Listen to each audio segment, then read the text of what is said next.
سب سے زیادہ خطرناک چیز جو ہے وہ اپنے آپ کو خواہشات نفسانی کا پیروکار بنا لینا ہے. یہ سب سے زیادہ خطرناک ہے.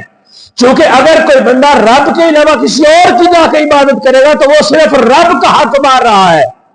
لیکن جب کوئی بندہ ہوائے نفسانی کا پیروکار بن جاتا ہے تو وہ رب کے ساتھ بھی بغاوت کرتا ہے, اللہ کے نبیوں کے ساتھ بھی خلاف ورزی کرتا ہے, اللہ کے اولیاء کا بھی مذاق اڑاتا ہے اور رب تعالیٰ کی کتابوں سے بھی انحراف کرنے کی کوشش کرتا ہے.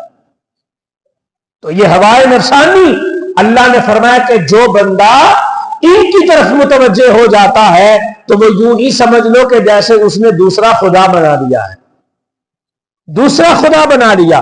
اللہ تعالیٰ فرماتا ہے یہ وہ لوگ ہیں کہ انہوں نے ہمارے ساتھ جو کیے ہوئے وعدے تھے ان کو توڑ دیا.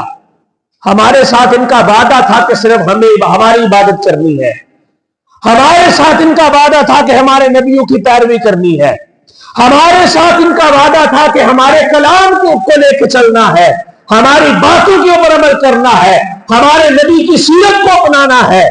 لیکن انہوں نے کیا کیا؟ ہم سے کیے ہوئے وعدوں کو توڑ دیا.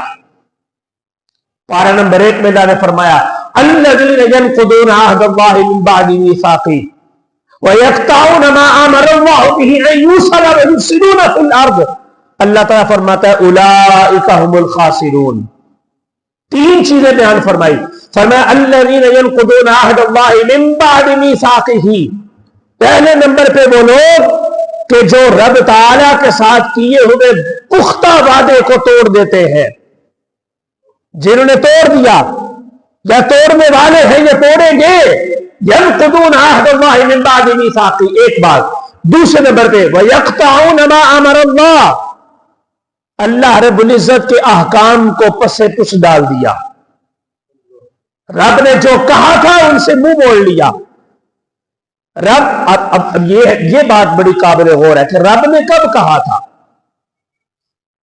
ہمارے ساتھ تو ڈائریکٹ رب کلام کرتا ہی نہیں ہے.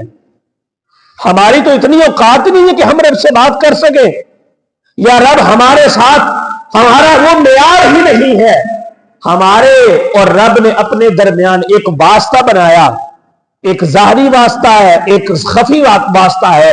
جو ظاہری ہے وہ نبی ہے, جو خفی ہے وہ کتاب ہے. اب نبی جو کچھ کہے, نبی جو کچھ کہے وہ یوں ہی سمجھو کہ جو رب کہہ رہا ہے وہ ہے. کتاب جو کچھ کہے وہ یہی سمجھو کہ جو رب کہہ رہا ہے وہی ہے. یہ ہے اللہ نے فرمایا پہلے نمبر پہ انہوں نے کیا کیا؟